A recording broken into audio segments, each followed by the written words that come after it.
Now there are some other measures to calculate death rate in a population. For example, we can calculate age-specific death rate, which means that we are going to calculate death rate for a certain age group, or we can calculate cause-specific death rate, or infant mortality rate, or maternal mortality rate. These are different measures to calculate death rate in a population. Now, one by one, we will see them in detail.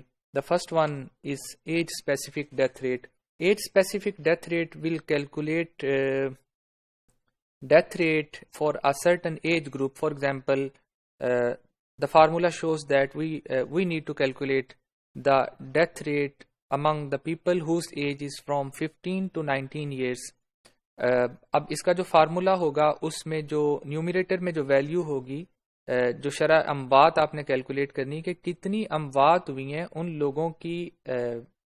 लोगों के दरमियान जिनकी उम्र 15 से 19 साल के दरमियान है. अगर वो 1000 लोग हों तो एक साल में उनमें कितनी अमवात होती हैं, ये मालूम करना इसलिए बहुत ज़्यादा ज़रूरी है डिफरेंट एज ग्रुप्स का, क्योंकि इससे आपको ये पता चलता है कि कौन सा ऐसा एज ग्रुप है जिसमें डेथ रेट ज़्यादा है. For example, generally we can not expect a person to die in this prime age, young as.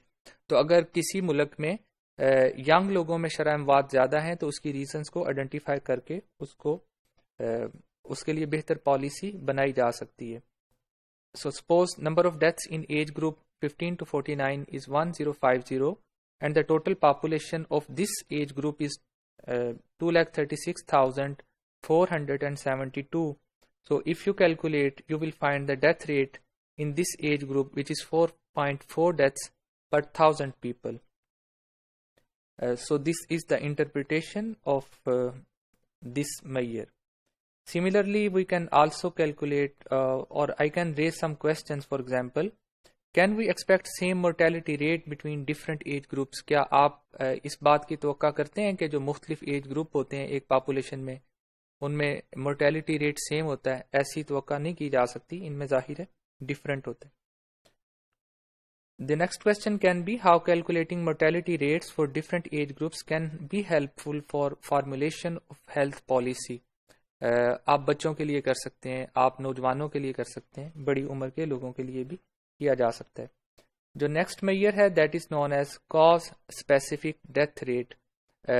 ये जो मेजर है ये आपको ये बताएगा कि जो अमवात हुई हैं उसकी किसी ख़ास बीमारी की वजह से अगर हुई हैं तो उस बीमारी के लिए भी आप डेथ रेट कैलकुलेट कर सकते हैं. For example, as the formula shows that the number of deaths from cancer, this is just an example, we can take any disease over total population into 100,000.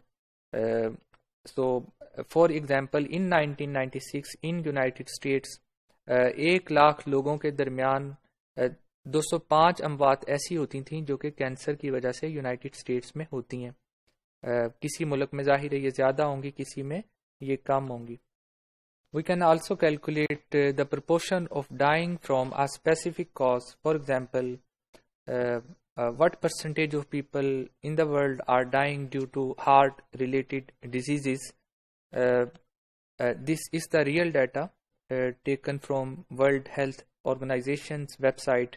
In 2016, the total deaths in the world were 56.9 million people, and out of those deaths, तकरीबन 15.2 million people ऐसे थे जो कि दिल या उससे मुतलका अमराज की वजह से उनकी वफ़ात हुई थी. तो अगर आप इसको कैलकुलेट करें, so you will get an answer of 26.7 deaths are due to heart related disease. This is one of the biggest killer in the world. Heart attack and other disease related to heart related problems are the biggest killer in the world.